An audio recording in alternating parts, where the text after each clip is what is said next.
makakasama natin ngayong umaga ang mga kinoronahan kahapon lamang si Miss Philippines Earth 2021 Nela Alshorbaji.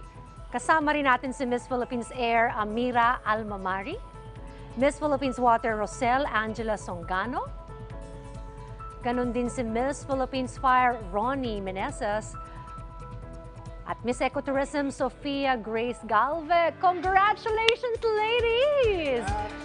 And welcome to Rise and Shine Pilipinas!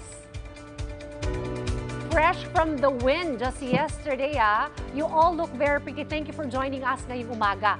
So, umpisahan kong tanungin si Nela. Nela, ang ating Miss Philippines Earth 2021. I understand yesterday you were asked, all of you mga candidates, how will you move forward to pursue your goals during this pandemic? So tell us more about your advocacy and how will you plan to pursue these advocacies during the pandemic, Nela? So my advocacy is turning plastic waste into quality materials. The way that I want to pursue and move this advocacy, hopefully through social media to educate the people around us, as well as talking to barangays so that each and every one of the barangays could have the machines to create such a thing so that it could go nationwide, because it's helpful economically speaking as well as environmentally speaking. Very well said. How about the other queens? Amira, Rosel, followed by Ronnie and Grace. My advocacy is the preservation of marine biodiversity, and since Atimonan is a coastal municipality, we can easily do this by engaging our fisher folks, and currently we are already creating another artificial coral reef, so another fish sanctuary, and in the budget for next year, we will continue our Adopt a Shore program along with other programs that have already been implemented like the OK Oplan Kalinisan program. Rosel?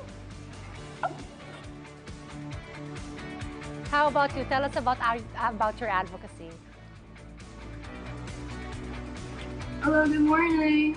So my advocacy is about environmental education through the arts, and I'm still working closely with my theater group. So I'm hoping that even in the midst of this pandemic, we can still carry on and push through with our advocacies, especially by maximizing the social media platform. And I plan on doing streaming services also to raise funds for my communities and to really cater to our young audiences. I have different question naman for Ronnie and Sofia Grace. Kasi kakaiba yung beauty pageant ngayon ng Miss Philippines Earth. Virtual ang inyong ginawa sa gitna ng pandemic. Ano yung naging adjustment ninyo joining this pageant na ganito ang setup? At paano nyo ipinakita yung inyong galing at ganda? Just by looking at the lens. Well, it was really difficult. It was something new to us, yung virtual. So talagang kinailangan namin work team, and we really tried our best to show who we really are through our cameras. And ayun, it was very hard kasi syempre iba yung mo kapag personal. But yet, we just really, try to be as genuine as possible para makita ng tao kung sino talaga kami. How about you, Sofia Grace? Yeah, definitely there had been a lot of adjustments because we're really, for example, in my case, I'm really used to physical pageants, face-to-face pageants. And now the adjustment that I had was, for example, I had to think about the logistics. For example, when I am doing my shoots, I have to gather all of my glam team, my video team, and many other suppliers. So that's a very big adjustment for me because if you're going into a physical pageant, you just have to go to the venue. But now, you really have to do the logistics yourself. I would like to go back again sa ating Miss Philippines Earth, si Nela. Kailan daw mapapadala sa inyo ang mga corona at sash ninyo? And how are you preparing na para dun sa international competition mo?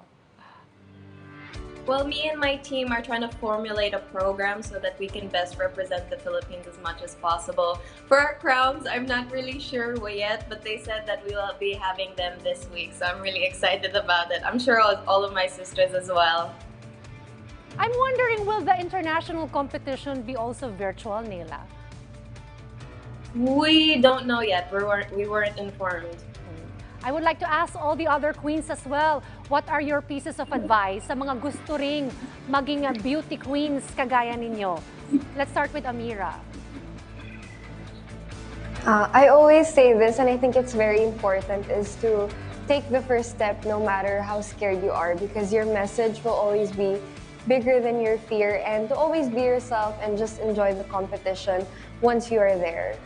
Roselle?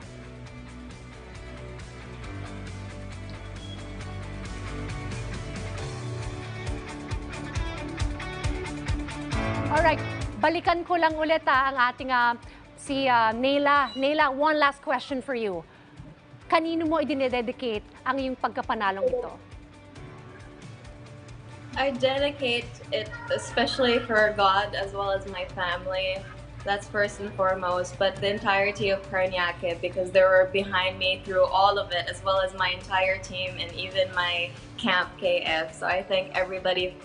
This is dedicated to you guys. Your efforts are, my win is because of your efforts and for your support. Thank you so much. Ladies, thank you very much for waking up early para makasama sa amin dito sa Rise and Shine Pilipinas. Congratulations to all of you. At congratulations din kay Tito Roger sa KF. Kasama niyo rin ako sa camp na yan sa KF. Maraming salamat and good luck sa inyong reign for 2021. Thank you, ladies.